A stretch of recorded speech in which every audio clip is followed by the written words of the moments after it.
Well, as far as US-India trade deals are concerned, Howard Lutnick, Commerce Secretary, made a very important statement. He said that the India-US trade deal is on the anvil, likely to be finalized very soon. I'm going to try and get in fact, I have Steve Hanke, who's a tariff economist, joining me live to talk more about how this is likely to shape and the impact this will have on the Indian economy, given the fact that this trade deal is set to have huge important ramifications from an economic point of view for both for India as well as for America as well.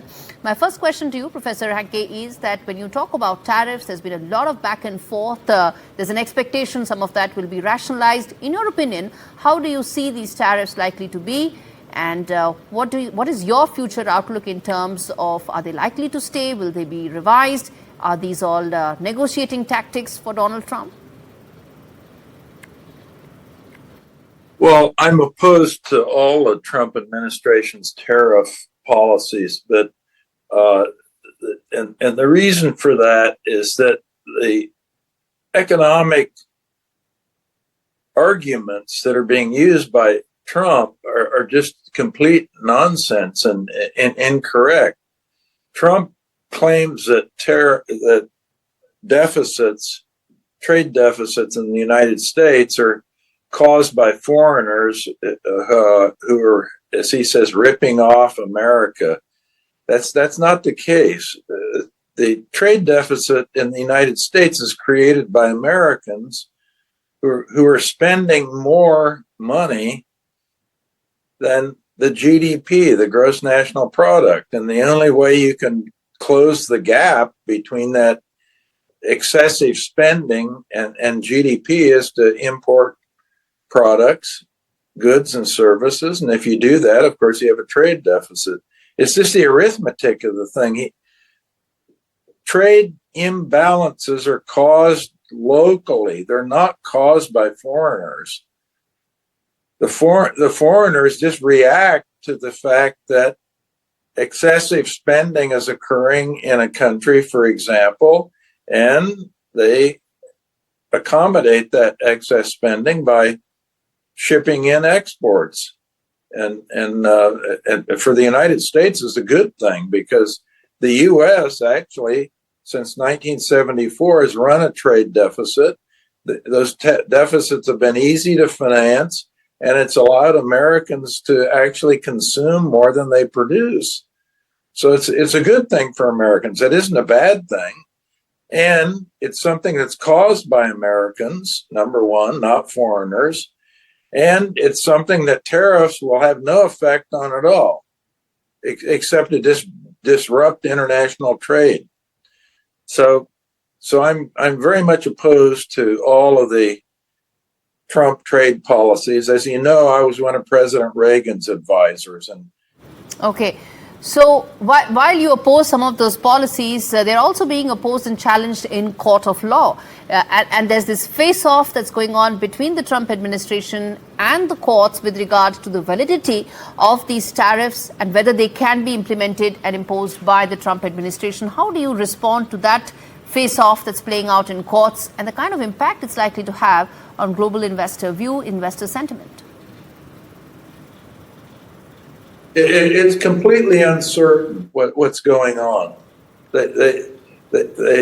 We don't know, and we don't know for two reasons. Number one, President Trump changes his mind every 24 hours, so you don't know about that, and you also don't know what the courts are going to do, because one court, the trade tribunal, said that the tariffs, the global tariffs that Trump was putting on were illegal.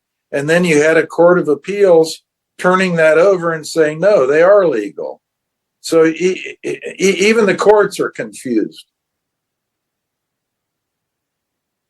And of course, one reason the courts are confused, in my view, is that the courts are, of course, who's on the court? A judge, a legal person who may or may not have any idea about economics and finance.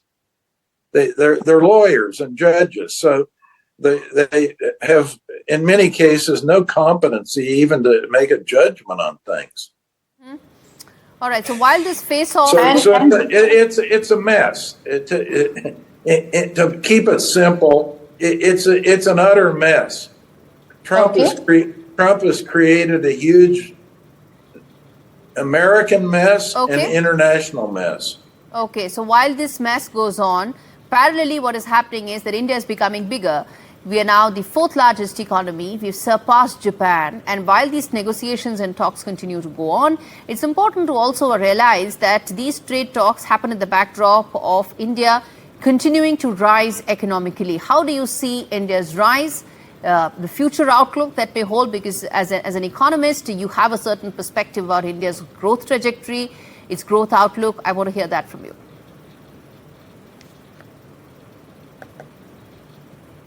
Oh, I've already indicated it's very, very positive. It looks like India is on course to have one of the highest growth rates of any economy in the world for the next, let's say, 5 years, 6 years, 7 years. If you just look at the International Monetary Fund's forecast for that period, going up until 2030. India looks very.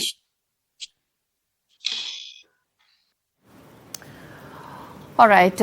Appreciate you joining us live to decode those conversations that are taking place between India and US regarding trade talks.